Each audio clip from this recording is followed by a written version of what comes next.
नमस्कार। ये आकाशवाणी शिमला है। अब आप प्रभा शर्मा से प्रादेशिक समाचार सुनिए। वरिष्ठ भाजपा नेता और सूचना व प्रसारण मंत्री अनुराग सिंह ठाकुर आज से हमीरपुर संसदीय क्षेत्र के 2 दिवसीय दौरे पर हैं। उन्होंने आज कांगड़ा जिला के देहरा में नशा मुक्त सुरक्षा युक्त बाइक रैली को झंडी दिखाकर रवाना किया। इस अवसर पर उन्होंने युवाओं को हेलमेट भी वितरित किए। इस रैली में शामिल होकर उन्होंने लोगों से नशे से दूर रहकर और सुरक्षित वाहन चलाते हुए अपनी ऊर्जा को सकारात्मक कार्यों में लगाने का आह्वान किया। अनुराग ठाकुर ने कहा कि हिमाचल को नशा मुक्त करना हमारी प्रतिबद्धता है, जिसमें युवाओं की भूमिका सबसे अहम है।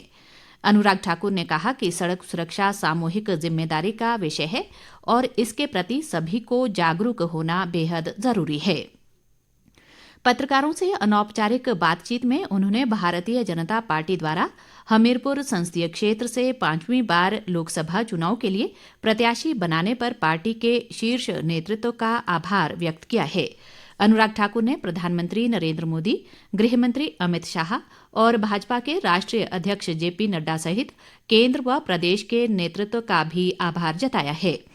उन्होंने कहा कि वे केंद्र सरकार की उपलब्धियों और प्रधानमंत्री नरेंद्र मोदी की राष्ट्रवादी नीतियों को जन जन तक ले जाएंगे। अनुराग ठाकुर ने दावा किया कि हिमाचल की सभी 4 लोकसभा सीटें जीताकर 400 पार के संकल्प में देवभूमि हिमाचल का योगदान सुनिश्चित करेंगे। मुख्यमंत्री सुखविंदर सिंह सुक्खू ने आज कांगड़ा जिला के पालमपुर में करोड़ों रुपए की विभिन्न विकास परियोजनाओं के लोकार्पण व शिलान्यास किए। इस अवसर पर एक जनसभा को संबोधित करते हुए उन्होंने कहा कि विपक्ष हिमाचल की प्रगति में चाहे कितनी भी बाधाएं डालने की कोशिश करे, लेकिन हिमाचल के हित में कोई भी कार्य नहीं रुकेंगे। उन्होंने कहा कि 15 महीने के कार्यकाल में राज्य सरकार ने अनेक चुनौतियों से निकलने में सफलता हासिल की है और अब राजनीतिक चुनौती से लड़ रहे हैं। मुख्यमंत्री ने कहा कि सरकार की प्राथमिकता प्रदेश के युवाओं को सशक्त और समृद्ध करने की है। JOAIT पोस्ट कोड 817 के अभ्यर्थियों के प्रतिनिधिमंडल ने आज मुख्यमंत्री सुखविंदर सिंह सुक्खू से उनके शिमला स्थित सरकारी आवास ओक ओवर में भेंट की। प्रतिनिधिमंडल ने इस पोस्ट कोड की परीक्षा का परिणाम घोषित करने के निर्णय के लिए उनका आभार व्यक्त किया। इस अवसर पर मुख्यमंत्री ने कहा कि प्रदेश सरकार युवाओं के कल्याण और उनके हितों की रक्षा के लिए वचनबद्ध है और इस दिशा में निरंतर सार्थक प्रयास किए जा रहे हैं।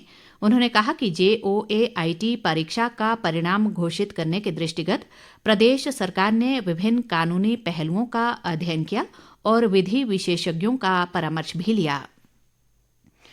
नगर नियोजन, आवास और तकनीकी शिक्षा मंत्री राजेश धर्माणी ने शिमला में नगर नियोजन विभाग की समीक्षा बैठक की अध्यक्षता की। इस अवसर पर उन्होंने कहा कि नगर नियोजन के लिए ऐतिहासिक महत्व के पहलुओं पर विशेष ध्यान रखा जाना चाहिए, जैसे कि हमारे पूर्वज अतीत में करते थे। उन्होंने अधिकारियों को निर्देश देते हुए कहा कि योजना बनाते समय हितधारकों के सुझावों को विशेष अधिमान देना चाहिए, न कि मापदंडों को उन पर थोपा जाए। राजेश धर्माणी ने कहा कि विकासात्मक योजनाओं में आपदा जोखिम न्यूनीकरण के पहलुओं का भी विशेष ध्यान रखा जाना चाहिए। उन्होंने भर्ती व पदोन्नति नियमों में आवश्यक सुधार व उन्हें अद्यतन करने के निर्देश भी दिए। मुख्य संसदीय सचिव संजय अवस्थी ने कहा है कि प्रदेश सरकार राज्य के सभी वर्गों के विकास के लिए ठोस कदम उठा रही है। संजय अवस्थी आज अर्की विधानसभा क्षेत्र की ग्राम पंचायत दधोगी में लगभग 14 लाख रुपए की लागत से निर्मित कड्याहा स्थित राजकीय माध्यमिक पाठशाला भवन का लोकार्पण करने के बाद लोगों को संबोधित कर रहे थे। उन्होंने कहा कि शिक्षा व्यवस्था को सुदृढ़ करने तथा पाठ्यक्रमों को रोजगारोन्मुखी बनाने के लिए हर संभव प्रयास किए जा रहे हैं। संजय अवस्थी ने बताया कि राज्य सरकार गरीब मेधावी छात्रों को व्यावसायिक व उच्च शिक्षा के लिए कम दरों पर ऋण सुविधा भी प्रदान कर रही है। प्रदेश के अधिकांश भागों में आज बादल छाए हुए हैं, जबकि जनजातीय जिला लाहौल स्पीति में बर्फबारी हो रही है। बर्फबारी से फिलहाल मनाली केलंग सड़क मार्ग अवरुद्ध है और घाटी की अंदरूनी सड़कों पर भी बर्फ जमने से सफर जोखिम भरा बना हुआ है। हालांकि BRO द्वारा बर्फबारी से बंद सड़क मार्गों को खोलने का कार्य युद्ध स्तर पर किया जा रहा है। इसी के साथ ये समाचार बुलेटिन समाप्त हुआ। नमस्कार।